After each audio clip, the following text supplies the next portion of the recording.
नमस्कार, मैं हूं आपके साथ सोनिया। बुलेटिन की शुरुआत करेंगे। नई दिल्ली स्थित हैदराबाद हाउस में भारत रवांडा संयुक्त आयोग की बैठक हुई, जिसमें विदेश मामलों के राज्य मंत्री कीर्तिवर्धन सिंह ने उद्घाटन और समापन भाषण दिया।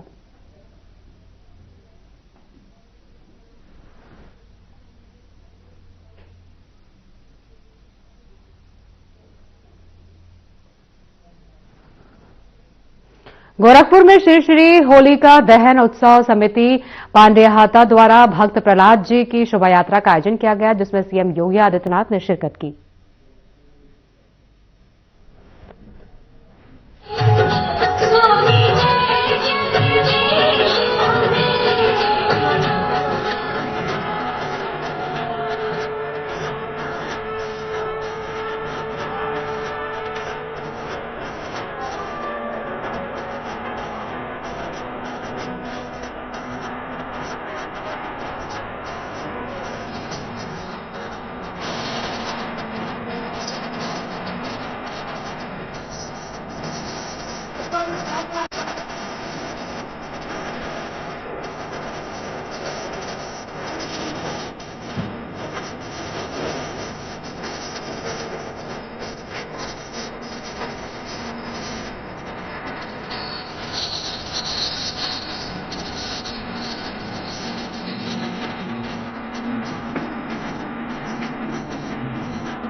जनपद वासियों को और पूरे प्रदेश वासियों को होली की हृदय से बधाई देता हूं, अपनी शुभकामनाएं देता हूं। मैं इस होलिका दहन समिति के पदाधिकारियों को मैं विशेष रूप से बधाई देता हूं, जिनकी शताब्दी वर्ष चल रही है, यानी 100 वर्ष की अपनी यात्रा को अनवरत रूप से कमेटी आगे बढ़ा रही है। मैंने बधाई देता हूं। और इनके पूर्व अध्यक्ष श्री पटवा थे, बहुत समर्पित कार्यकर्ता थे। आकस्मिक निधन उनका हो गया था। मैं उनको इस अवसर पर विनम्र श्रद्धांजलि भी देता हूं। बहनों और भाइयों, अव्यवस्था से व्यवस्था, अराजकता से अनुशासन, अधर्म से धर्म और असत्य से सत्य की यात्रा जब होती है, तभी हम उपद्रव से उभर करके उत्सव की शोभा यात्रा का हिस्सा बनते हैं। और यही उत्सव आज गोरखपुर के अंदर इस विरासत गलियारे के अंदर होलिका दहन समिति के शताब्दी महोत्सव के अवसर पर निकलने वाली शोभा यात्रा के अवसर पर देखने को मिल रहा है।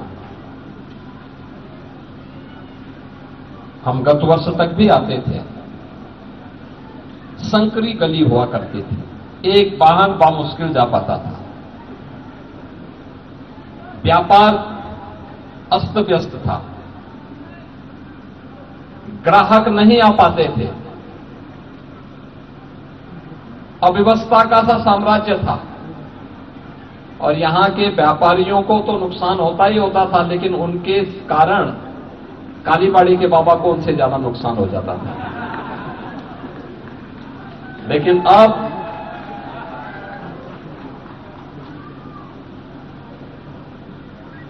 मैं इस बात को मान सकता हूं कि जब ये गलियारा बन रहा है और जिस दिन बन जाएगा, ये गोरखपुर का सबसे खूबसूरत गलियारा होगा गोरखपुर का। हम लोगों ने बंधु सिंह पार्क में कुछ दुकानें बना के दे दी हैं और बाकी दुकानों को बनाने के लिए भी हम लोगों ने जगह भी चिन्हित कर दी और उसके लिए पैसा भी अलॉट कर दिया है। जो यहां पे डाइट कॉलेज के पास एक नया कॉम्प्लेक्स तैयार होना है। देखिए, किसी को उजाड़ना नहीं, वह फल फूल सके, उसके सामने अवसर आ सके, उसका व्यवसाय आगे बढ़ सके। मैं रवि किशन तो कहीं भी नाच गा करके पैसा कमा सकता, लेकिन कालीबाड़ी के बाबा कहां से कमाएंगे? जब आपकी समृद्धि होगी तभी बाबा के पास भी कुछ आएगा। और इसीलिए इस गलियारे को विशेष रूप से गोरखपुर का पुराना गोरखपुर है। पहले यहीं से पूरा पूर्वी उत्तर प्रदेश का व्यापार संचालित होता था। गोरखपुर, बिहार, नेपाल के अंदर बड़े पैमाने पे लोग इसी पांडे हाता में आकर के शादी ब्याह से जुड़े हुए सभी सामान खरीदते थे। लेकिन जब कंजेशन हुआ, भीड़ भाड़ हुई, संकरी गलियां हुई, जाम हुआ, व्यापार उजड़ने लग गया। मांग के अनुरूप सुविधा नहीं दे पाए। और अब ये डबल इंजन की सरकार वो सुविधा भी दे रही है, सुरक्षा भी दे रही है। और सुविधा और सुरक्षा का परिणाम क्या है कि इनके जीवन में तो खुशहाली आएगी, गोरखपुर विकास करेगा, प्रदेश विकास करेगा, और प्रदेश विकास करेगा तो देश विकास करेगा। विकास की इकाई ऊपर से नहीं आती, विकास नीचे से ऊपर जाता है। सरकार योजना बना सकती है। और मैं धन्यवाद दूंगा विरासत गलियारे से जुड़े हुए सभी व्यापारियों को, यहां के नागरिकों को। उनके मन में पीड़ा जरूर थी, लेकिन उन्होंने व्यक्त नहीं किया बल्कि सहयोग किया। और आज उसी का परिणाम है कितना शानदार गलियारा। मैं भी जैसे मैं यहां प्रवेश किया तो मैं स्वयं पहचान नहीं पा रहा था। मैंने कालीबाड़ी के बाबा से पूछा, मैंने कहा हम लोग कहां आ रहे हैं, पांडे हाता कहां है? बाबा ने कहा यही है। मैं समझा कि ऐसा तो नहीं है कि बाबा जो है डोसा खिलाने के लिए कालीबाड़ी ले जा रहे हैं। यद्यपि उन्होंने कभी खिलाया नहीं, लेकिन मैं सुनता हूं कि खिलाते हैं। बाबा ने कहा नहीं नहीं, यही है पांडे हाता का मार्ग। देखो, पहले की तुलना में 3 गुना ज्यादा चौड़ा हो गया है मार्ग। देखो ना कितना शानदार लग रहा है। और अभी यहां पे फसाड भी कायदे से आ जाएगा ना, एक जैसा कलर, एक जैसी डिजाइन के साथ। ये गोरखपुर ही नहीं, प्रदेश का सबसे शानदार गलियारा हो जाएगा। यही है विरासत का संरक्षण।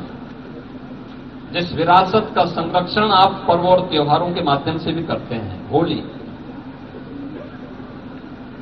100 वर्षों से ये होलिका दहन समिति इस शोभा यात्रा के माध्यम से अपनी विरासत का संरक्षण कर रही है। दीपावली हर घर में मनाई जाती है। सरकार के सहयोग की आवश्यकता नहीं है। इस होली के कार्यक्रम में सरकार नहीं सहयोग करती है, लेकिन स्वतः स्फूर्त भाव के साथ हजारों की संख्या में लोग अपने पर्व और त्योहार का हिस्सा बनकर के उत्सव का आनंद लेते हैं। आपाधापी के युग में उस समय व्यक्ति उत्साह से, प्रेम से मिल सके, इससे ज्यादा बात क्या हो सकती है? कोई तनाव नहीं, कोई उपद्रव नहीं, कोई भय नहीं, कोई अराजकता नहीं, कोई गुंडागर्दी नहीं। यही तो राम राज्य है। सबको सुरक्षा का एहसास है, सबको विश्वास है, एक दूसरे के प्रति सम्मान का भाव है। और यही यही राम राज्य की अवधारणा है और प्रधानमंत्री जी इसी बात को लेकर कहते हैं कि जब इस प्रकार की स्थिति आएगी तो भारत को विकसित भारत और आत्मनिर्भर भारत बनने में कोई देर नहीं लगने वाली है।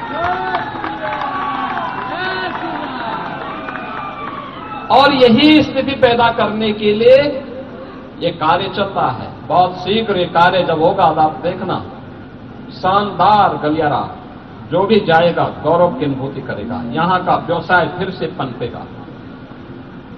कुछ लोगों के वहीं पे प्रतिष्ठान दुकानें आ गई, लेकिन कुछ लोगों को जहां पर वहां जगह कम हो गई थी, नहीं मिल पाया, बंधु सिंह पार्क में और यहां पे नॉर्मल में जो हम लोग कॉम्प्लेक्स बनाने जा रहे हैं, यहां पे उनको भी दुकानें उपलब्ध करवाएंगे। और मैंने ये भी कहा, मैंने कभी दुकान का किराया इतना रखना कि हर व्यापारी उसको वहन कर सके, बहुत ज्यादा किराया भी मत देना। ऐसा नहीं कि लोग ज्यादा आवेदन कर दें तो उसमें कालीबाड़ी के बाबा की तरह रेट बढ़ते जाए, रेट बढ़ाना मत उसमें। और इसीलिए अच्छे ढंग से कार्यक्रम हमारे हों। होली का ये त्योहार हम सबको इस बात का एहसास करा रहा है कि पर्व और त्योहार हमें तब आनंद का अवसर देते हैं जब शांति होती है, सौहार्द होता है। आज पूरी दुनिया के अंदर उपद्रव है, अराजकता है, अव्यवस्था है, छीना झपटी है, लेकिन हम सब भारतवासी गौरव की अनुभूति कर सकते हैं कि भारत का यशस्वी नेतृत्व प्रधानमंत्री मोदी जी के नेतृत्व में भारत को विकास की नई बुलंदियों की ओर पहुंचा करके नए भारत का दर्शन हम सबको करा रहा है। ये नया भारत जहां अवसर भी है और उत्सव भी है, हर व्यक्ति के लिए, हर तबके के लिए, क्या नौजवान हो, क्या बुजुर्ग हो, क्या महिलाएं हो, क्या पुरुष हो, क्या अन्नदाता किसान हो, क्या व्यापारी और उद्यमी हो, समाज के हर व्यक्ति के लिए अवसर है। और अवसर के साथ साथ पर्व और त्योहारों की एक लंबी श्रृंखला उत्सव के रूप में हम सबके पास है। 2014 के पहले ये उत्सव नहीं मनाए जा सकते थे, नहीं मनाए जा सकते थे। उत्तर प्रदेश में तो पर्व और त्योहार के पहले कर्फ्यू लग जाता था। कितना तनाव रहता था, कितना तनाव रहता था। कनाडा के प्रधानमंत्री की भारत आधिकारिक यात्रा पर विदेश मंत्रालय ने विशेष जानकारी दी है। क्या कुछ कहा, आपको सुनाएंगे। Good afternoon, friends. It's a pleasure to talk to you again. The Prime Minister of Canada, Right Honourable Mark Carney, will shortly be successfully concluding his official visit to India from 27th of February to 2nd of March 2026. This was his first visit to India since assuming office and the first bilateral visit by a Canadian Prime Minister in 8 years. The visit marks an important inflection point in the India-Canada relationship. Prime Minister Mark Carney's visit commenced with a 2-day program in Mumbai. The Mumbai leg was primarily business-oriented and aimed at catalyzing investment flows, deepening financial linkages, and expanding innovation partnerships between the two countries. Prime Minister Carney held extensive interactions with Indian business leaders, CEOs, innovators, educators, and representatives of leading Canadian pension funds. These discussions were essentially focused on bilateral investment flows, strengthening collaboration in clean energy, critical minerals, infrastructure, and advanced manufacturing. It also related to partnerships in education, skills and research, and expanding capital market linkages and long-term institutional investments. Prime Minister Carney delivered the keynote address at the Canada-India Growth and Investment Forum in Mumbai, where he described his visit as the beginning of a renewed and ambitious Canada-India partnership after 8 years without a bilateral prime ministerial visit. He also emphasized the importance of diversification, trusted partnerships, and strategic autonomy rather than isolation. He stressed the need to conclude negotiations on an ambitious, comprehensive economic partnership agreement, CEPA, with the objective of doubling bilateral trade by 2030. Overall, the Mumbai leg of the visit set a strong economic and innovation-driven tone for the broader bilateral engagement, laying the foundation for substantive outcomes during the Delhi segment of the visit.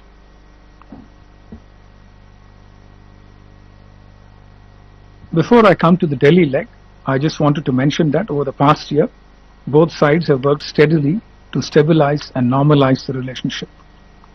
This visit has taken that process forward decisively, moving the partnership from normalization to structured expansion. Earlier today, the Prime Ministers held wide-ranging and constructive discussions. They reaffirmed their shared commitment to rebuild strategic trust, strengthen institutional cooperation, and anchor the relationship in mutual respect, sovereignty, and democratic values. As far as the deliverables for the visit are concerned, we have a joint statement which is comprehensive in scope and forward-looking in ambition, and a number of MOUs in the G2G, education and research, and B2B domains. We have brought out a fact sheet to capture the deliverables. Both of these are available on MEA's website. The leaders' joint statement articulates a structured vision for the renewed India-Canada strategic partnership, anchored in the guiding principle of Vasudhaiva Kutumbakam, one earth, one family, one future. In that sense, the joint statement provides a long-term framework, political, economic, technological, and strategic, to guide bilateral engagement over the coming decade. It signals not just normalization, but renewed ambition. The visit delivered concrete outcomes across 5 pillars. Number 1 was the agreement on a durable economic anchor through the launch of CEPA. The signing of the terms of reference for a CEPA provides a clear roadmap to conclude an ambitious, balanced, and mutually beneficial agreement by the end of 2026. To sustain the momentum, the India-Canada CEO Forum has been reconstituted and met today in New Delhi a short while ago. A new finance ministers' economic and financial dialogue has been launched. Both sides agreed on reciprocal ministerial-led trade and investment engagements to unlock commercial opportunities. Beyond government-to-government outcomes, the visit witnessed substantial commercial announcements and investment commitments across a wide range of sectors, including pharmaceuticals and life sciences, agri-food processing, clean technology and water infrastructure, financial services and fintech, advanced manufacturing, hospitality, and digital innovation. These announcements reflect growing confidence among businesses in both markets and underscore the depth of two-way investment flows. Delhi में प्रधानमंत्री मोदी ने Canada के प्रधानमंत्री mark Carney के साथ संयुक्त press conference को संबोधित किया। क्या कुछ कहा, आपको सुनाएंगे। The Right Honorable Prime Minister mark Carney, दोनों देशों के डेलीगेट्स, मीडिया के साथी, नमस्कार। प्रधानमंत्री कार्नी का भारत में स्वागत करते हुए मुझे बहुत खुशी हो रही है। प्रधानमंत्री के रूप में यह उनकी पहली भारत यात्रा है। हम इसे एक महत्वपूर्ण माइलस्टोन के रूप में देखते हैं। पिछले वर्ष कनाडा में आयोजित G7 बैठक में उन्होंने मेरा और मेरे डेलीगेशन का गर्मजोशी से स्वागत किया था। आज उसी आत्मीयता से उनका स्वागत करना मेरे लिए सौभाग्य की बात है। दुनिया में बहुत कम लोग हैं जिनके सीवी में 2 देशों की सेंट्रल बैंकिंग लीडरशिप लिखी हो। हमारी पहली बैठक से ही हमारे संबंधों में एक नई ऊर्जा, परस्पर विश्वास और सकारात्मकता आई है। सहयोग के हर क्षेत्र में बढ़ते मोमेंटम का श्रेय मैं अपने मित्र प्रधानमंत्री कार्नी को देता हूं। फ्रेंड, भारत और कनाडा लोकतांत्रिक मूल्यों में अटूट विश्वास रखते हैं। हम डायवर्सिटी को सेलिब्रेट करते हैं। मानवता की भलाई हमारा साझा विजन है। यही विजन हमें हर क्षेत्र में आगे बढ़ने की प्रेरणा देता है। आज हमने इस विजन को नेक्स्ट लेवल पार्टनरशिप में ट्रांसफॉर्म करने पर चर्चा की। हमारा लक्ष्य है कि 2030 तक हमारा व्यापार $50 बिलियन तक पहुंचे। आर्थिक सहयोग का पूरा पोटेंशियल अनलॉक करना यह हमारी प्राथमिकता है।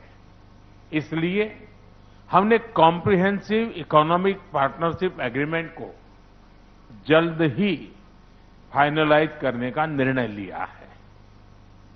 इससे दोनों देशों में निवेश और रोजगार के नए अवसर बनेंगे। कनाडा के पेंशन फंड्स ने भारत में $100 बिलियन का निवेश किया है। यह भारत की ग्रोथ स्टोरी में उनके गहरे विश्वास का प्रतीक है। आज हमें दोनों देशों के बिजनेस लीडर से भी मिलेंगे। उनके सुझाव हमारी आर्थिक साझेदारी का रोडमैप तय करेंगे। फ्रेंड्स, टेक्नोलॉजी और इनोवेशन में हम नेचुरल पार्टनर हैं।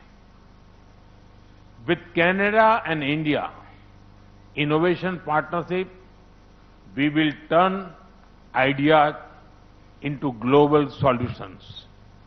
पिछले महीने भारत में हुई एआई इम्पैक्ट समिट की सफलता में कनाडा के बहुमूल्य योगदान के लिए मैं प्रधानमंत्री कार्नी का आभार व्यक्त करता हूं।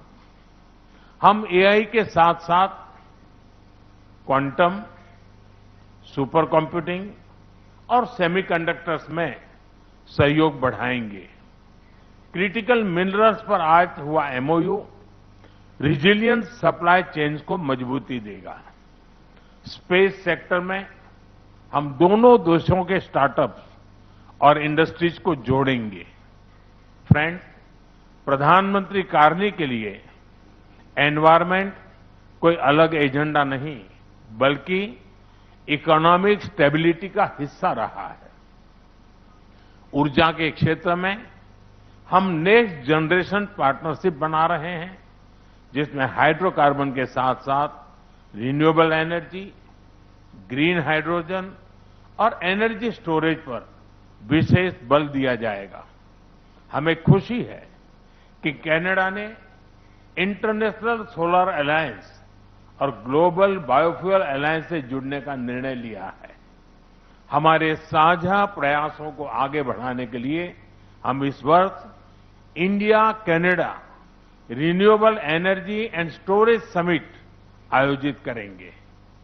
सिविल न्यूक्लियर एनर्जी में हमने लॉन्ग टर्म यूरेनियम सप्लाई की लैंडमार्क डील की है। हम स्मॉल मॉड्यूलर रिएक्टर्स और एडवांस रिएक्टर्स पर भी मिलकर काम करेंगे। कृषि में वैल्यू एडिशन, एग्री टेक्नोलॉजी और खाद्य सुरक्षा हमारी साझा प्राथमिकताएं हैं। इस दिशा में बुलेटिन में फिलहाल के लिए इतना ही। आगे की तमाम खबरों के लिए बने रहिए हमारे साथ।